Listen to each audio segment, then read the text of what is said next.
Welcome to Kicks and Minivans, the podcast for dads who love sneakers. I'm your host, KG. However you're watching and listening, man, we're glad you're joining us. Thanks for tuning in. We are now into episode 3 of season 2 of Kicks and Minivans. Hope you guys have been enjoying the show so far this year. We are now in the next 3 episodes going to be diving into 3 interviews, and so I'm really excited for you to hear from some of our guests. This week, man, we are going to be talking about a tough topic about vulnerability. This is something that as men, you know, this podcast exists to help men win in marriage and parenting. This is a topic that as men, we ain't all up about. Like, being vulnerable is often associated with being a sign of weakness, but really it takes great strength and bravery and courage to be vulnerable, not only with our wives, but with our community around us, with our brothers, with our friends.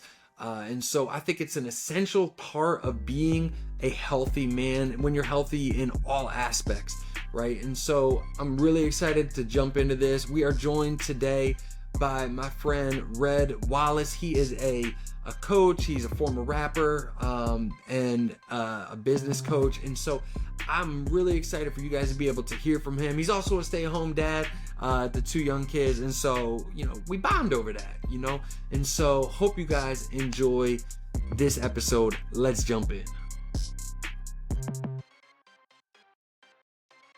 Well, Dustin, welcome to the podcast. Thanks for joining Kicks and Minivans, man. Yeah, man, I'm happy to be here. Happy to take the time to be on your show, be a guest for once. Yeah, it's always different sitting. I've been in the other chair a couple times. It's very different when you get to kind of to join as a guest and just talk instead of like directing the ship. It's fun to sit in the other chair sometimes. So honored to have you on. Glad you could make some time to join us with it. Give us a little snapshot of your world. Tell us about who you are, what you do. Tell us about your family. Oh man, let's see. Where do I start? Well, first off, real name is Dustin. Everybody calls me Red. So if you want to call me Red, that's usually what people know me as. We'll go with Red. Man, where do I begin?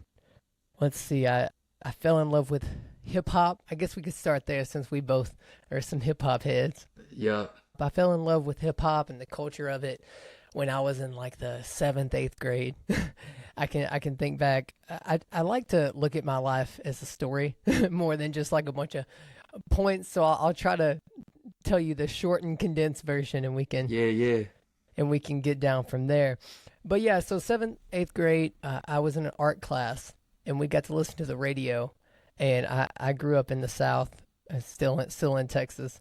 So we were listening to 102.7 The Blaze.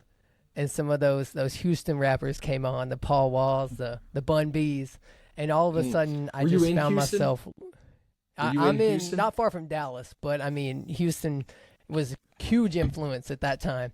So all those draped up, dipped out, Swisha House, Mike Jones, all those guys was kind of the first time I started hearing this idea of hip hop and rap, and for whatever reason it just stuck. And then kind of fast forward a little bit later.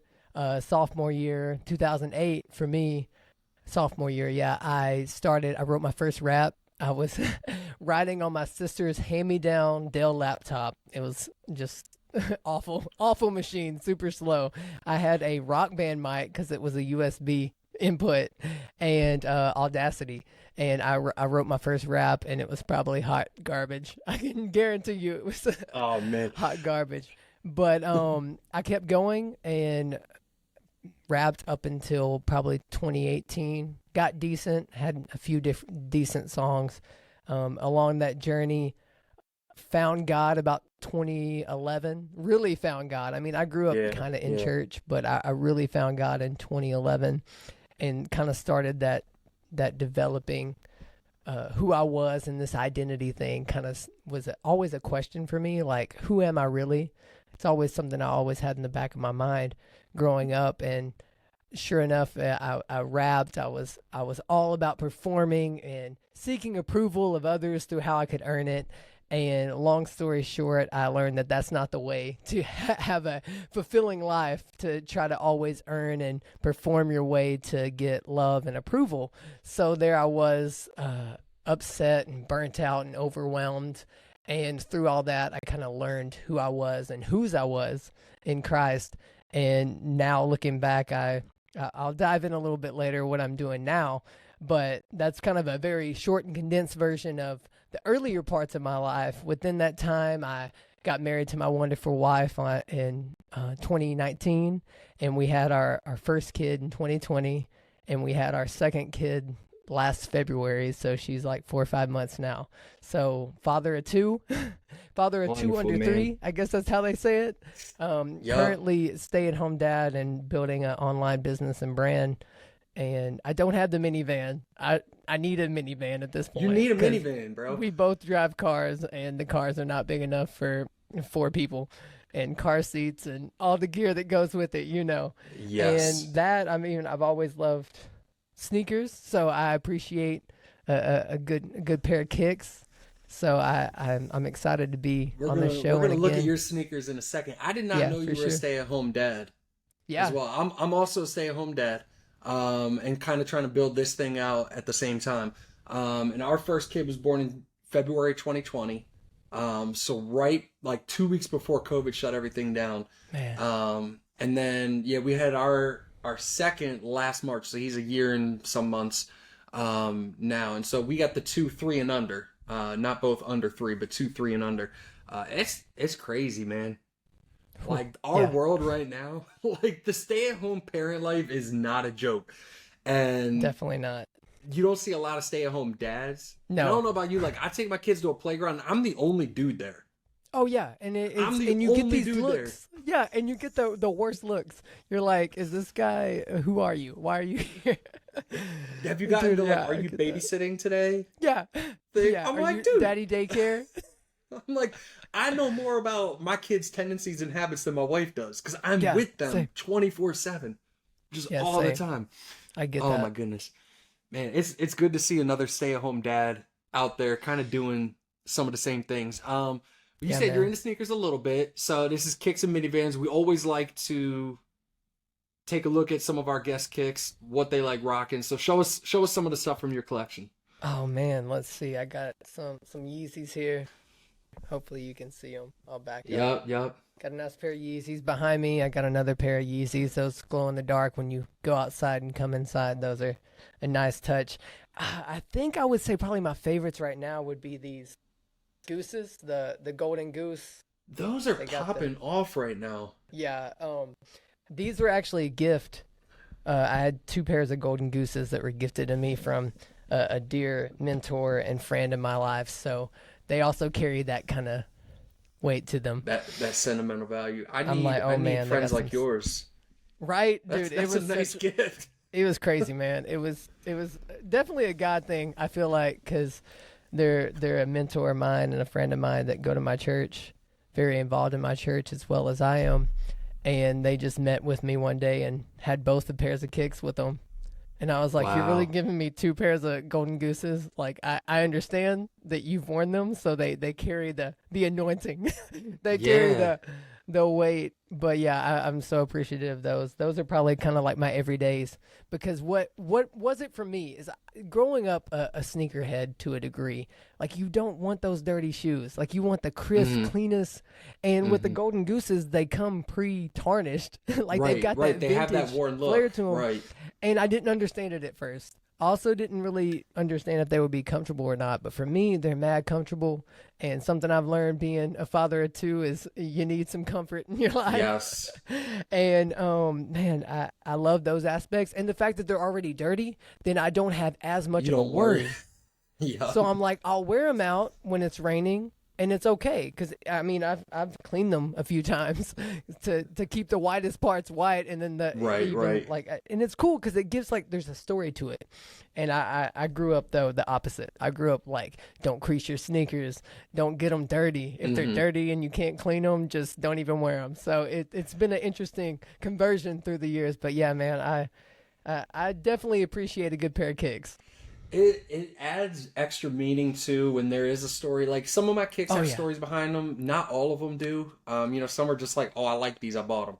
Right. But there's certain ones that, they were a gift from someone or I bought them after something happened. Yeah. And it's like that pair of sneakers reminds me of that person or reminds me of that event. And so, like if I get a pair of shoes as a gift, they will never get sold. You know, it's like I buy and sell sneakers.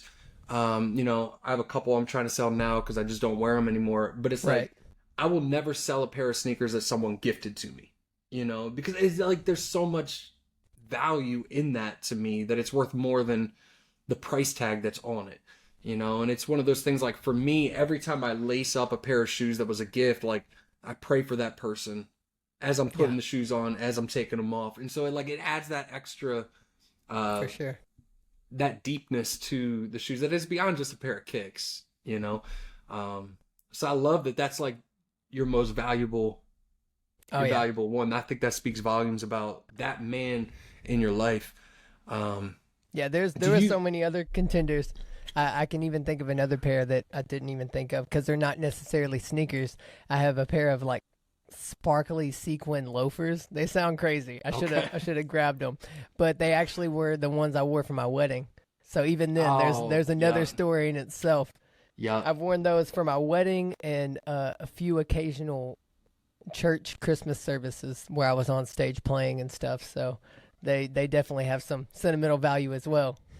Yeah, that's real special, man. I had a pair of Air Forces that when I was still rapping, me and my wife, we jokingly called them my show shoes. Yes. Because it's like they matched the shirt that was with the merch of my album and stuff. And so it's like I bought them specifically for performing. And then like when I kind of hung up that part of my life, you know, I haven't rapped in years. They've just been sitting in a box in a closet, and I was like, I'll probably never wear these again. And I literally said that on an episode of Kicks and Minivans. Wow. I was talking about it, and then the next day we were going somewhere, and she's like, "What shoes are you gonna wear?" I was like, "I don't know. Pick a box at random out of the closet, and I'll build an outfit around it." She picked those. She didn't know what was in them. She just like pointed to one. She's like, "Grab that one," and I was like, "I guess we're wearing them again." So it was fun though, like putting those back on because it's probably been 5 or 6 years at least since I put those on. And man, it brought back all the memories of that season of life for me. For sure. Always. So I love that. I get that. That's real special to like hold on to that pair you got married. I just got married in like a pair of black dress shoes. It wasn't nothing special about those, but yeah, I could have went that route, but I was like, man, I got to do something different. And I found those when we were preparing, and I was like, these are special. Yeah. No, Gotta I'm glad go you with did. these. Do you have a dream pair of shoes you would love to own one day? Oh man, there's a few out there. I love the Off-White Jordan 1 collabs. Any of those, whether it's the blue ones or the all whites or the breads, whether the breads or the red and white ones. Yeah. Any of those are dope to me. I'd love to have those. And of course, there's the. If you sell your car, you could get one. Right. I'm like, man, that's wild, dude. It's about what it is. So yeah, you know. I get that. What about you? What's your dream pair? Oh man. I think like right now my dream pair is a pair of Off-White Jordan 5s, the charcoal ones. Oh, okay. Those ones, Oof. they're more than I would spend, but it's like that's my like if I ever made it, you know what I mean? Yeah. 'Cause I think resale for them is about $1,000, give or take. So it's like they're not like crazy. Some people listening to this might be like, "Yo, that's crazy." That's not crazy. It's not crazy. It's not crazy. That's, you know, it's still a lot of money, obviously. But that would be my like if I ever made it status. That's the one that I just love those. I love Jordan 5s are probably my favorite silhouette of sneakers. So that one's the one for me, I think. I love that, man. All right, so let's dive into this, man. Like, tell us a little bit about your business, because I absolutely love what you're doing. Obviously, you sit in this seat that I'm in right now, doing the interviews on a podcast. Tell us about your podcast. Tell us about your business, what you do. Yeah, man. So the podcast is called the Better Than Best Academy, and it's interesting conversations with extraordinary people. It's around the creative space, the entrepreneur space, I guess you could say as well, the content creator space. And it really was birthed from another important voice in my life. I can think back. So I started my podcast in 2018. And I was at the gym one time about to go to my full-time job. And one of my pastors texted me, and she like sent me a link to Lewis Howes. I don't know if you know who that is, but he's a I think NFL player turned podcaster, lifestyle brand guy. Okay. And he had a podcast, and one of his segments was like 5-Minute Fridays. And essentially, he just gave it a little quick, in and out, 5 minutes, motivational, encouraging word. And my pastor, she was listening through this, and she was like, I think you could do something like this. And I was like, I never really thought about it, because I was working for a ministry at the time. They had a YouTube channel, was on television. So I was editing. I was kind of in the space behind the scenes. Okay. And I was like, that's, let me try this podcast thing. So it started just audio, like the bare minimum of what I could do.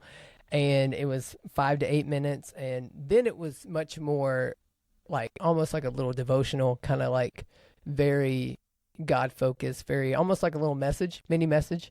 And that's what birthed the idea. But motivating people by the word of God and encouraging them to be better than best with this idea. Right. And I got the whole title from Better Than Best. Is there's a quote from, I think it's Tim Duncan, and I don't want to misquote him exactly, but basically he's saying like you work hard enough where your good becomes better and your better becomes best. And that's kind of where it was birthed from. But it was also this idea of, I think the end goal in life is death, essentially. And then we go to, if you're a believer in God, you go to heaven, and wherever, that may be for other people. But for me, I believe in Jesus, and I believe I'm going to heaven, and I want to take people with me. But also with that said, it's like that idea of that's kind of like the finish line of this life is death. And a lot of times we get caught up with wanting to be the best. But I think wanting to be the best is a noble and good thing to go after. But at the same time, it's being committed to the process and the 1% progress. Because if we're always getting better, then we're always going to be growing. And that's kind of where that was birthed from. And then recently, I want to say it was probably the end of last year, I started doing very similar to what you're doing here with interviews and having guests on. And it was a new aspect for me, because I got to a space where, and we could dive into that maybe a little later, but I got to a space where I was extremely burnt out because I was working a full-time job. I was serving a ton at my church, helping with the youth, helping with Sundays. And then I got married, and it got to a point where I had too many irons in the fire, and I was just running myself thin.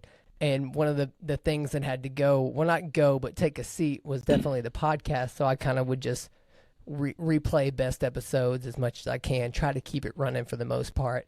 But then it kind of resurrected because I overcome the burnout, started this new brand, this new endeavor. But the podcast itself was still the same. It still had that core of, getting better, but now doing it from a much healthier place. And it was really interesting because I was a guest on another guy's show, and he was like, you should have guests on your show.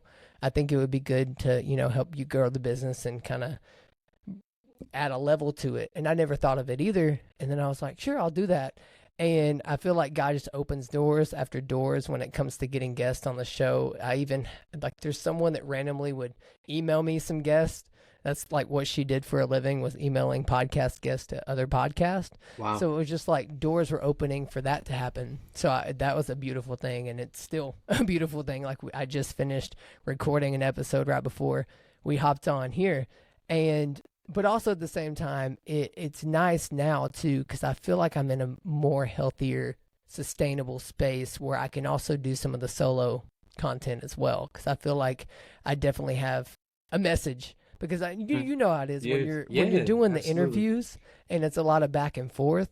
It's really easy to just sit back and listen, and I love doing that. And a lot of my coaching service, my mentoring service, and what I do for my community is a lot of sit back and listen. I'll give some advice, but ultimately, I feel like having the right questions gets to the right solutions and answers to people. So it's always interesting to be in the flip side of the seat. But that's kind of where the podcast is.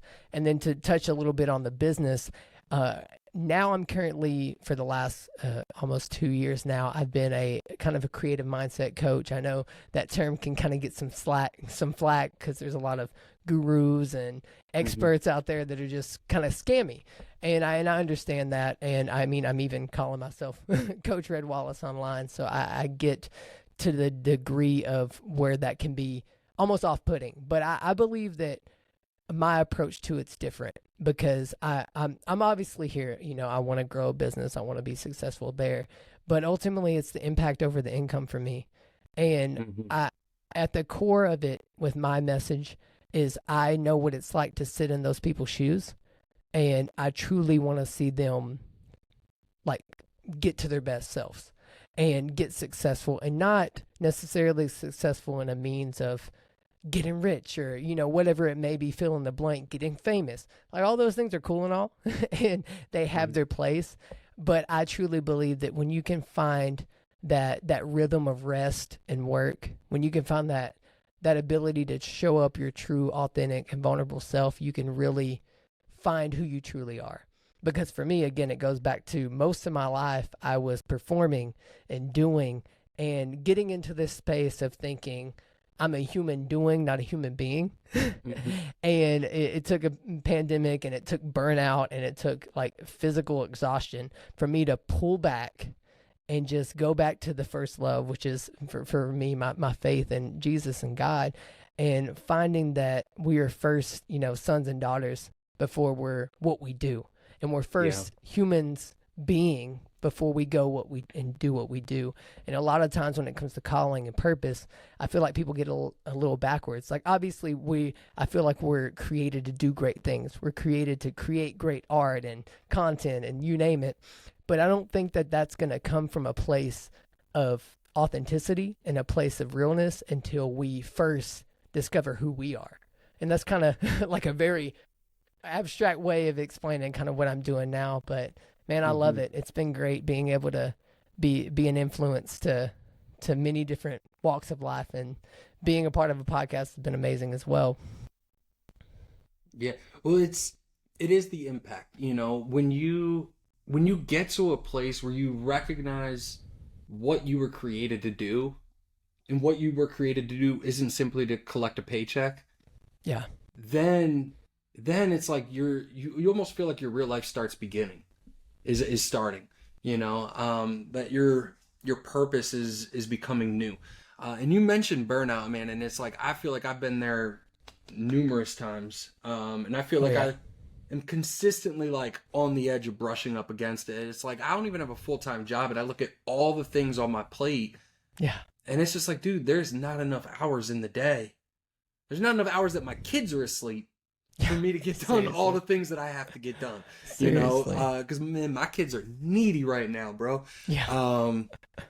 And it's like, and I love it. I love that they want me. I love that they need me, but also at the same time, it's like, man, can you take care of yourself for a second?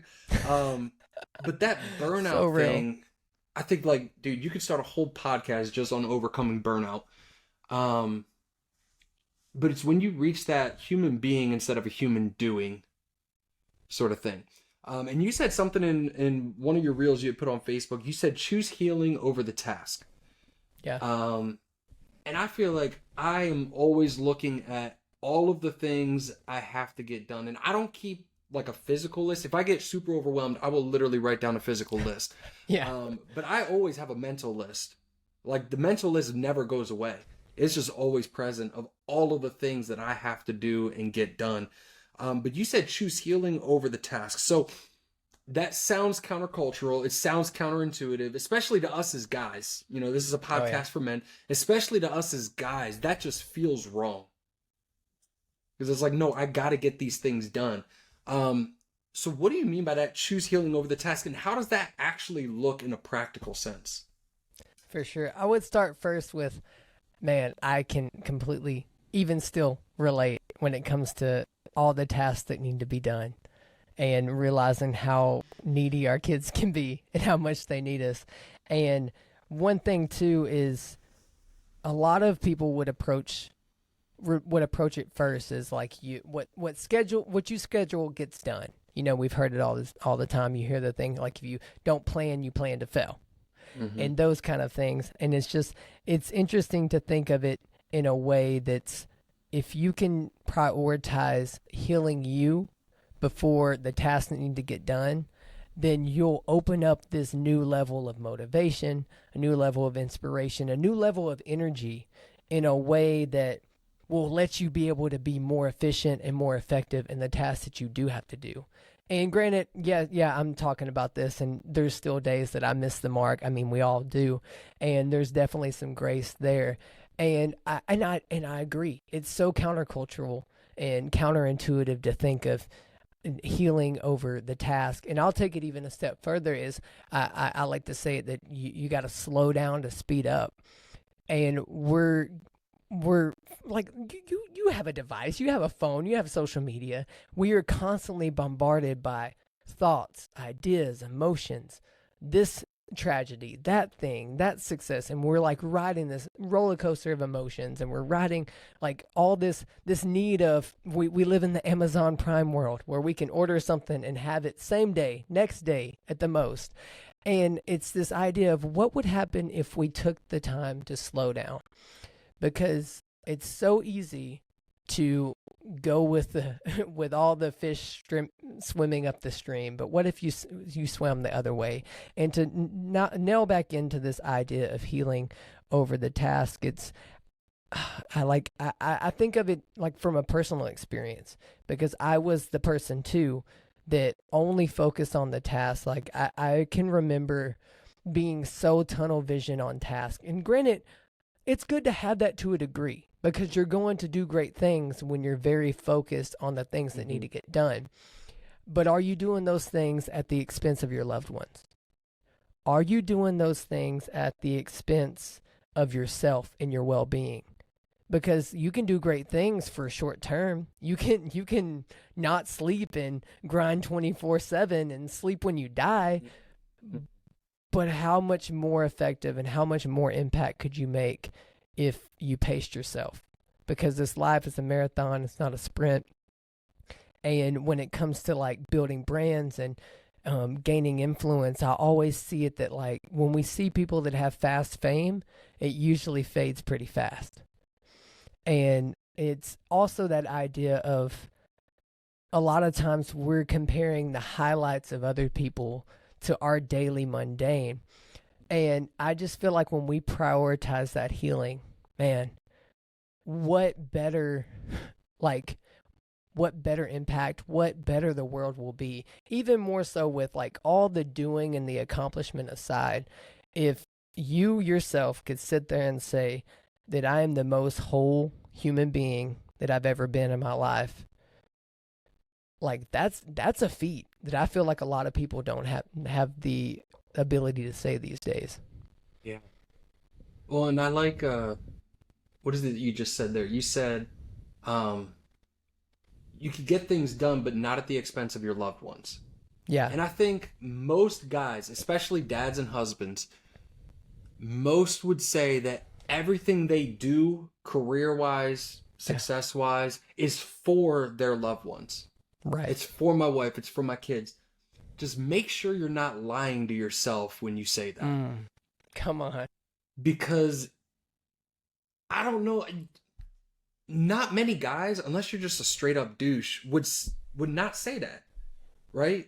Yeah. Like most guys would say like, yeah, everything I do is for my kids, it's for my wife, for my family. Make sure you're not lying to yourself. Come on. When you say that. Because if you can't push pause on whatever it is that you're doing, that thing is more important to you than your loved ones. Come on. You know? And so, like, yeah, I get, like, hey, if you have a full, like, I say that as someone that doesn't have a full-time job and a boss I report to, but, like, right. If you can't push pause or take a step back in certain seasons, and look, there's a season for grinding, right? Like, if I didn't grind, this podcast wouldn't exist, right? Yeah. If you didn't grind, your podcast, your business would not exist, right? There's a season for grinding, but there's also a season to press pause. Yeah. And to step back and refresh and just to celebrate what you've accomplished too. Come on. You know, I think we like a lot of times we don't even celebrate the stuff that's happened, man. And I look at this, it's like, dude, you're 5 years into your podcast. I'm a year into my podcast. Like, that's amazing. I never thought I would have a podcast, let alone that it'd be going a year later. Right. You know, and so being able to step back is a sign of health. From whatever it is that you're doing. Now, you said something else on your podcast. You said it a couple times that vulnerability is our superpower, or something to that effect, right? For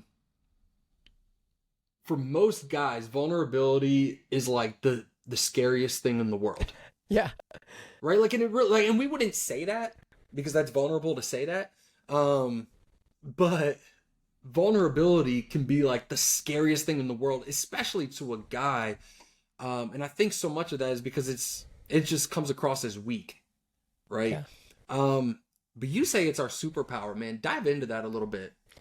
Oh, here we go. I'm just opening the floodgate for you. And man. I've tried to think over and over the best way to articulate it. And I heard it really great on a recent clip from, I think it was a pastor. And he said that men need to be tough and tender.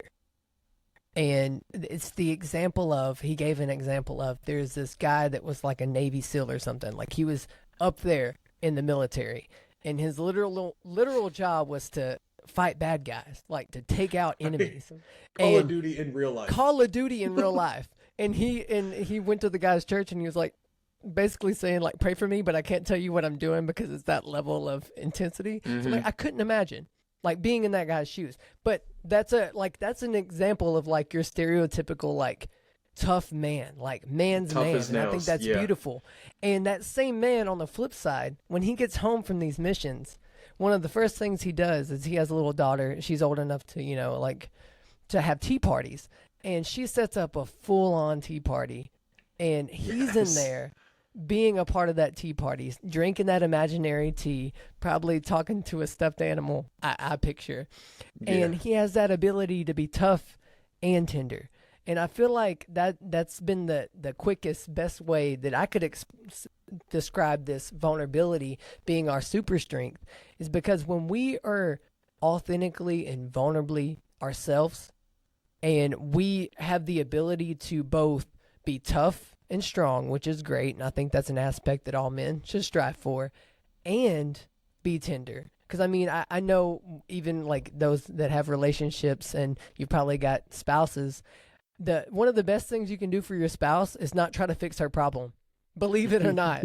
Like, I know we want to do that. Like, that part of our being is like, we need to fix these issues. But what if we, on the flip side, just showed some empathy? We sat with them. We held the space for them to process what they're going through. That would be more impacting for her than for us to just throw a bunch of ideas and fixes right away to her. And that's kind of that duality of tough and tender and being vulnerable. And you'll be so surprised the level of connection with not only a brotherhood, if it's man to man, or if it's your husband or wife. You will not be more connected to somebody until you like peel back the layers. Because that's one thing, is like the strongest thing you can do is admit that you have weakness.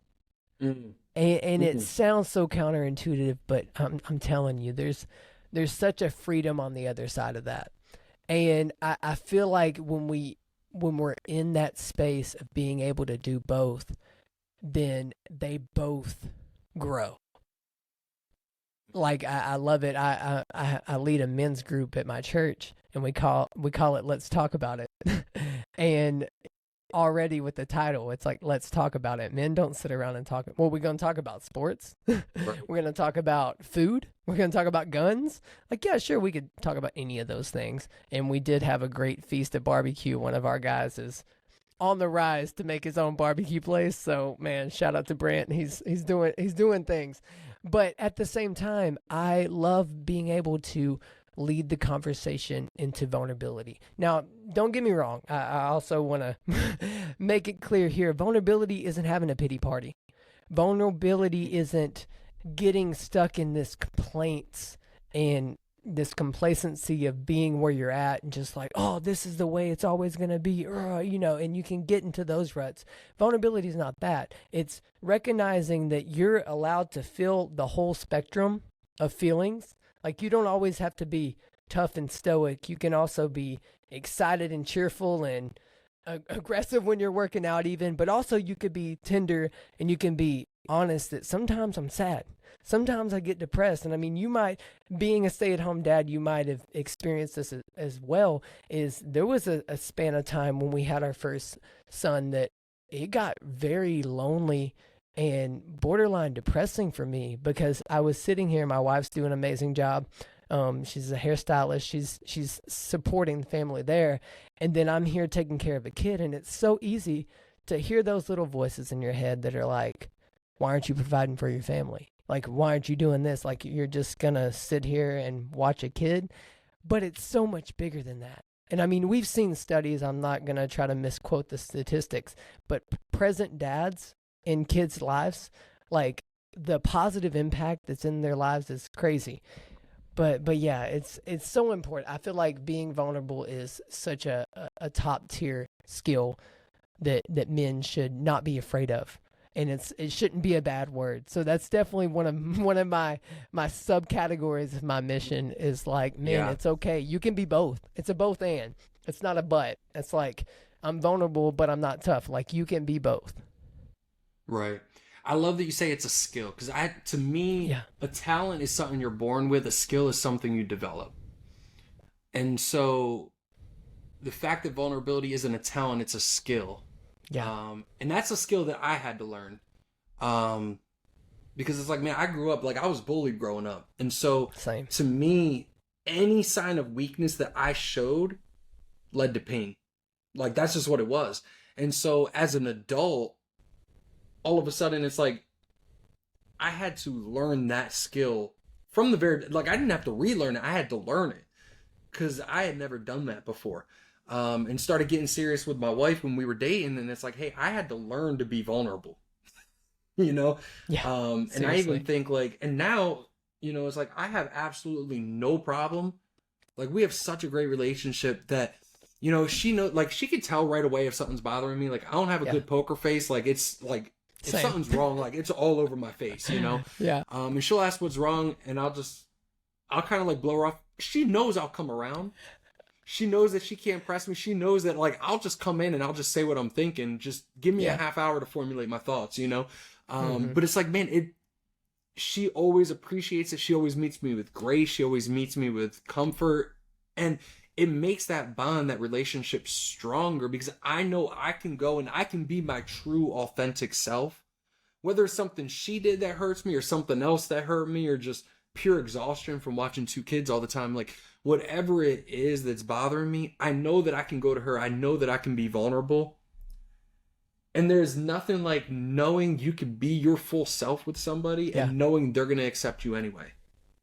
Yeah, that's so good. And if you can't be your full self with somebody, then you're not really known by anybody. Come on. And how lonely is that? So good. You know, you talk about loneliness. It's like, yeah, I get, as a stay-at-home dad, I get that feeling sometimes because all my conversations are with a 3-year-old. Yeah. Like, that's it. Seriously. You know? And so it's like, man, I crave that connection sometimes. But it's like, man, I have to have a couple guys in my life that I can be 100% vulnerable with. Yeah. And my best friends are my best friends because we were vulnerable with each other. At some point in time, someone dropped their guard and allowed the other in to really, really know them. So good. So, man, I could go on a little tear about that. Same. What's the risk? Obviously, there's a risk to being vulnerable, right? What's the risk if you're not? That's good.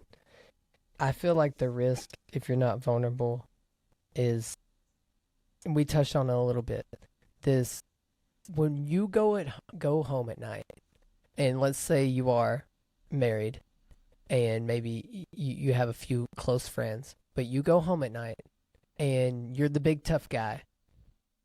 You're the big tough guy that's not going to share the fact that you're going through literal hell, that you have these negative thoughts, these limited beliefs that are keeping you from living your full potential.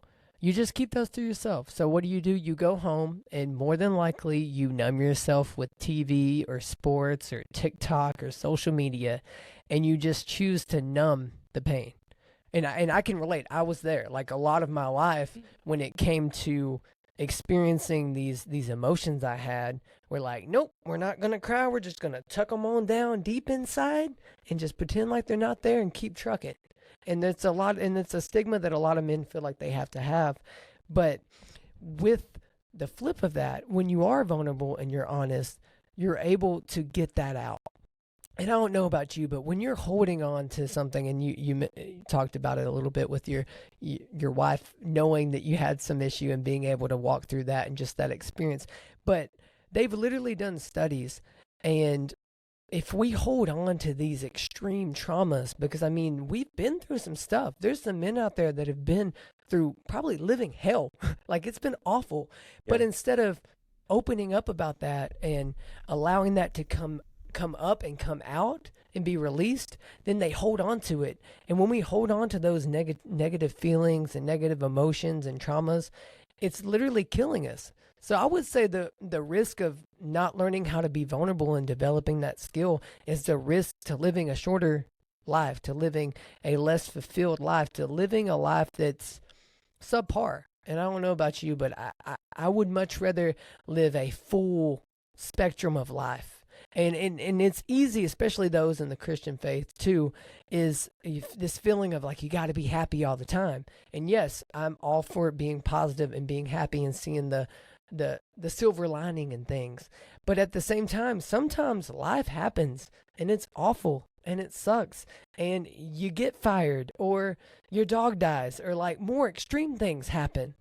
And being able to fully embrace that moment and feel that moment allows you to overcome it. Like, I love to share the story. Okay, so we had our first child, our son, in October 2020. The end of October 2020, we had our first son. And then, we know, first year was great. There was some times where I dealt with some very serious anxiety.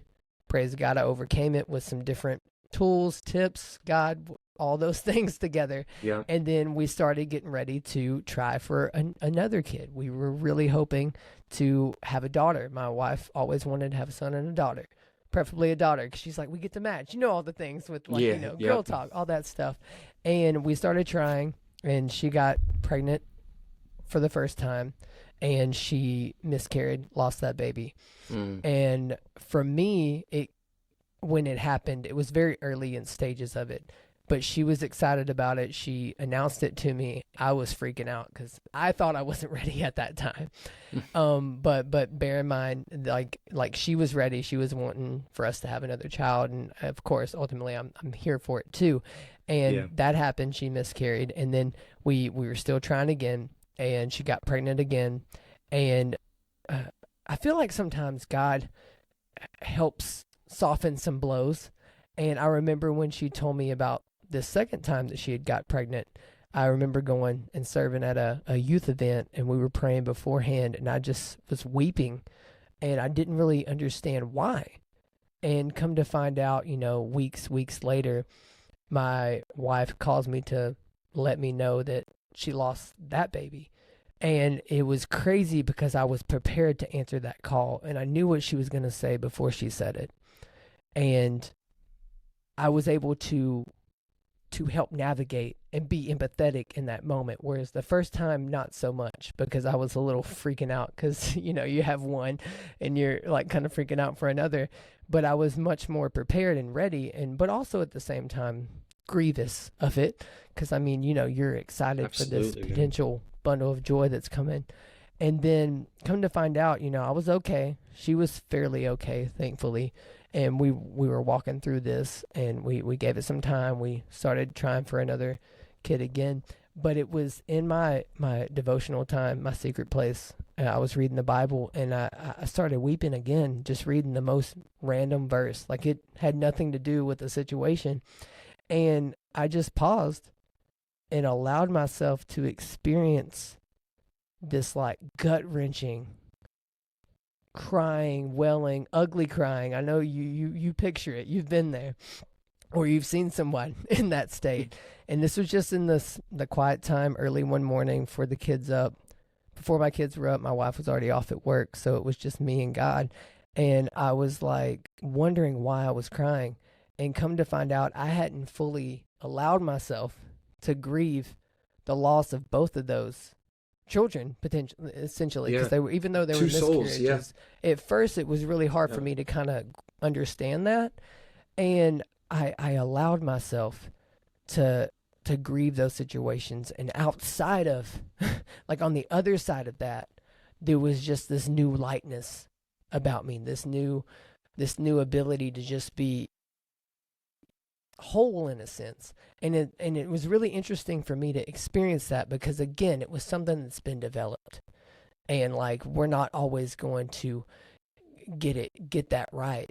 But yeah, I say all that to say is like you have to give yourself that permission as a man, especially, to be vulnerable and develop that skill, because the opposite of it, and just choosing to just hide things and bottle them up, will only lead to more chaos and more turmoil in your life. Yeah. I think listening to that story, man, my heart goes out to you for the loss of those two. But I think, coming to a place, and it sounds like it took some time. And it sounds like it took some time before you realized you needed to come to a place where you could mourn that. But I'm gonna assume, go out on a limb and say that your wife had a different kind of husband after that moment. Oh yeah, And that 100%. you learning that you still needed to grieve the loss of those two lives allowed your wife to have the husband that she needed in her home. Exactly. And I think that's what's at stake, because your firstborn had the dad that he needed.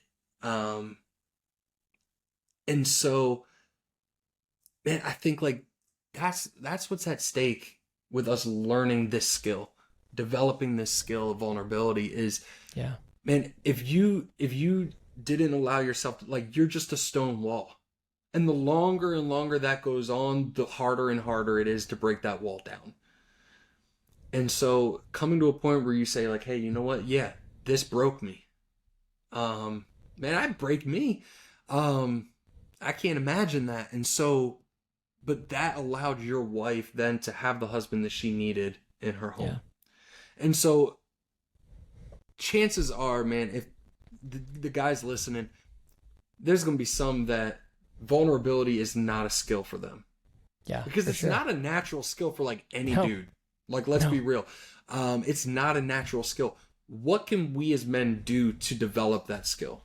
What are some practical things we can do? Because I don't think you just go up to the first person you see at Starbucks and be like, hey, I'm really struggling. Can I talk to you about, No, I definitely... what do we do?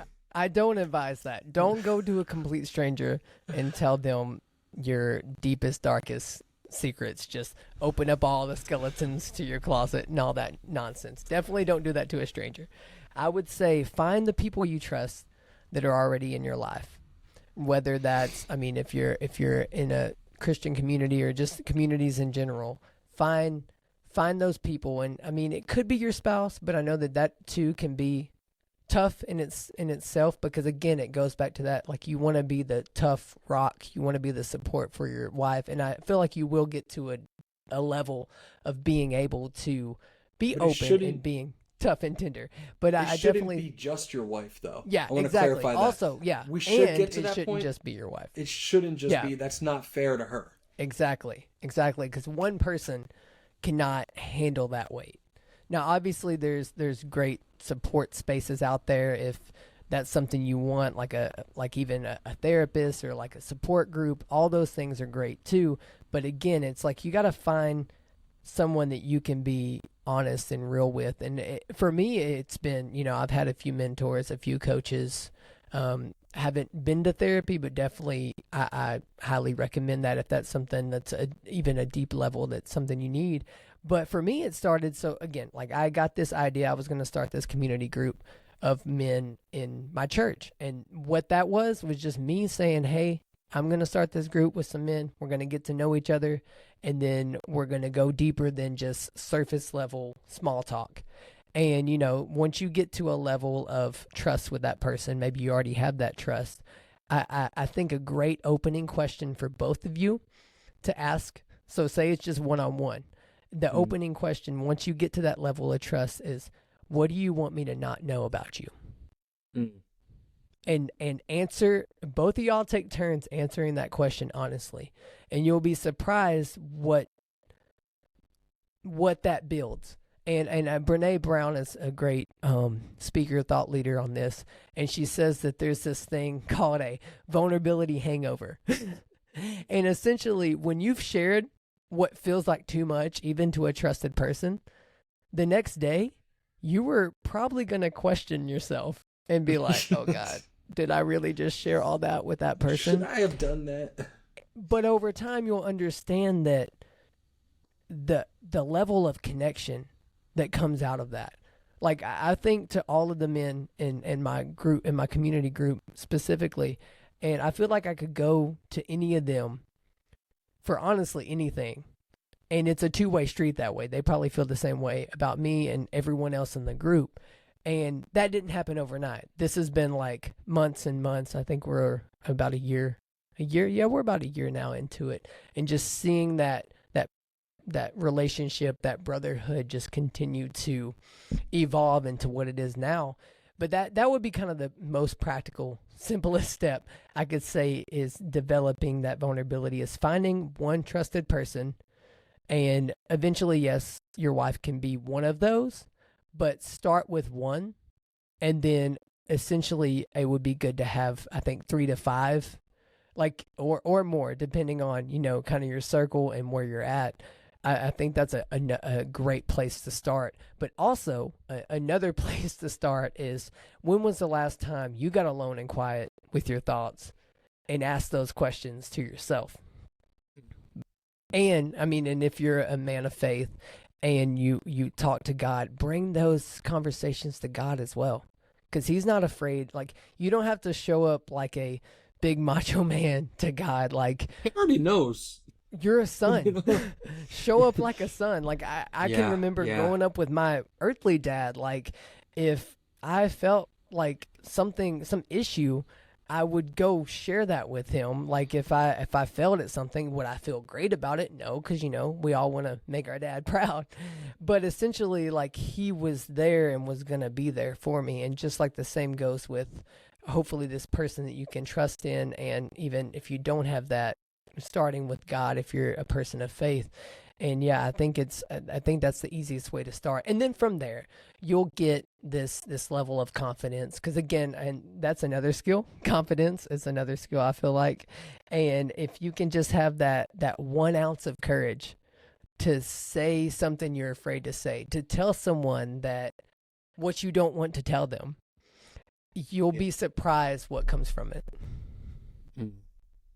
That's so huge. And you don't need to start in a small group of guys. No. You don't need to start in a group of 10 or 12 guys and form your own Bible study at your church or anything like that. You don't got to do that. But finding one person where you can go and be your authentic self with. I love that question that you posed too. What is something I don't want you to know about me? I'm like, ugh, like that made my skin crawl a little bit, Yeah. I'm like, Yep. And there's like, and I got, 3 people off the top of my head that it's like, there's nothing that they don't know about my life. Yep. It's like they're like I call them like the update friends. It's like, if you had something happen, you just call them and you give them a quick update, like on what just happened yesterday. Like, you don't have to fill them in on the 5 years of history. It's like, some people, they don't know what's going on in your life. That's not the kind of person we're talking about. Like my bro Anthony, my bro Pete, like, if something happens, I need advice on something, I just got to give them the 2-minute recap. Yeah. On, the new thing that happened, because they already know everything else. For sure. And so having those people that you can lean on, and I think like, hey, when you sit down and you have that, hey, what do I not want you to know about me conversation, someone has to go first. Yeah. Someone has to go first, and you have to have a level of honesty with it. Otherwise, that you're not actually being vulnerable. You're just wasting time asking a question. And I think like, back when I was in college, there was a group of like 5 of us, and we'd meet together to pray. And at one point we were like, hey, let's all go around and like say a sin that we're we need prayer for. And I was the last one to go. And like the other four was all kind of like, you know, like I've been like prideful, I've been procrastinating. And it's like, also, you know, stuff. And I'm sitting there and I'm like, bro, forget all this. I need help. I'm addicted to porn. You know, and I was just like, I ain't BS in this, dude. I'm like, yeah, come on. And then sure enough, like every other dude in there is like, yeah, me too. Yes. You know, it's like, yes. Come on, man. I'm like, I ain't sitting here just trying to waste my time with this. And it's like, this isn't actually a group worth having if we can't be honest and vulnerable with each other. And chances are, dude, it's like, you got a skeleton in your closet, they got one in theirs too. Yeah. And so it's like, dude, just dig them out, deal with it, because then you can turn into the type of husband that your wife needs at home. Come on. So good. And well, I love that you said that, because again, at my group that we've cultivated, same exact experience. When the one person has the ounce, takes the 2 seconds of bravery to say what really needs to be said, all of a sudden it breaks the room. Tension. Yeah, it breaks the tension in a way that you find out you're not alone.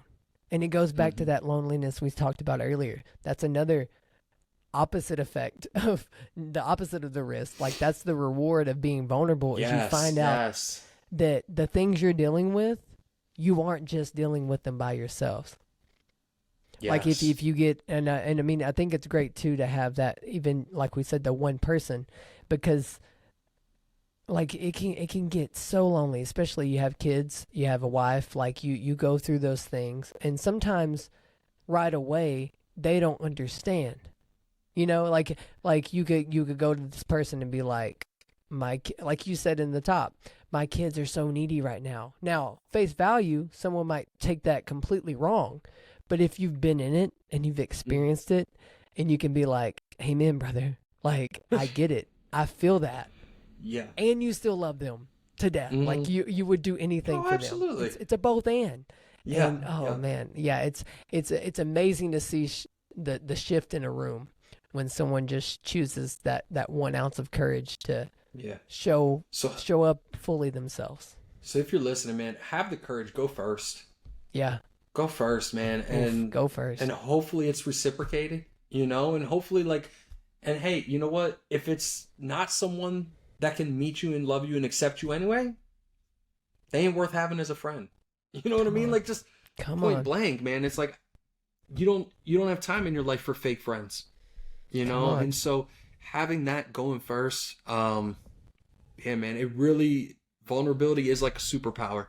When it comes to building true friendships, true relationships that are meaningful and will take you places in life. So Red, dude, loved having you on this episode, man. I think this is a deep, powerful topic and conversation that I think can impact a lot of people. So if people want to follow up with you, obviously the Better Than Best podcast is out there wherever you listen to your podcast. At least on Apple. That's where I listen to my podcast. I know it's on there. Apple, Spotify, on YouTube as well. Okay. Where else can they follow you? Share your socials with us. They can follow me on TikTok and Instagram, I would say, is the most active, and even Threads now with Instagram. But it's at coach.redwallace on both of those. And then I recently got back to Twitter for whatever reason, and I feel like Threads like re-sparked the interest for you. Yeah, so Twitter, it's C, just the letter C, at C Red Wallace there. And yeah, those places. I'm mostly active on Instagram and TikTok though. Easiest way to DM me would be definitely the IG, and obviously I'm going to be super active on all those. And then the podcast is Better Than Best Academy with Coach Red. It's kind of lengthy. If you want to type the whole thing, you'll see it. It's black and red and white. That's the logo. It's kind of hard to miss. We'll link it in the show notes for you. For sure. Just you start typing Better Than Best and the whole thing popped up on Apple at least. So perfect. Yeah, man. Thanks so much for joining Kicks and Minivans. Loved having you on. Yeah, man. Appreciate it. It was an honor, privilege to be on. Well, the drop for this week, take a first step of vulnerability. That might be with a friend. That might be with your spouse. That might be with a pastor or a mentor. But take a step of courage or bravery. Often someone has to go first. And some of my greatest friendships were born out of someone being vulnerable. And my relationship with my wife only gets stronger and deeper when I open up and I allow myself to be vulnerable with her. And if it's someone that you know and love and trust, and you know that they love you too, good can come out of it. And I know it's scary, and I know it takes a lot of courage, but vulnerability is not a weakness. Even if it's been weaponized against you in the past, it is not a weakness. It is a show of strength. And so take that first step, be vulnerable. It'll help you get to a place of healing and health. And so, hey, we appreciate you guys joining us for this episode of Kicks and Minivans. Drop us a 5-star rating or a thumbs up. Follow us on Instagram at Kicks and Minivans, and join us in 2 more Wednesdays for the next guest interview that we'll have on the show. Take care of yourself. Take care of your family. This is Kicks and Minivans.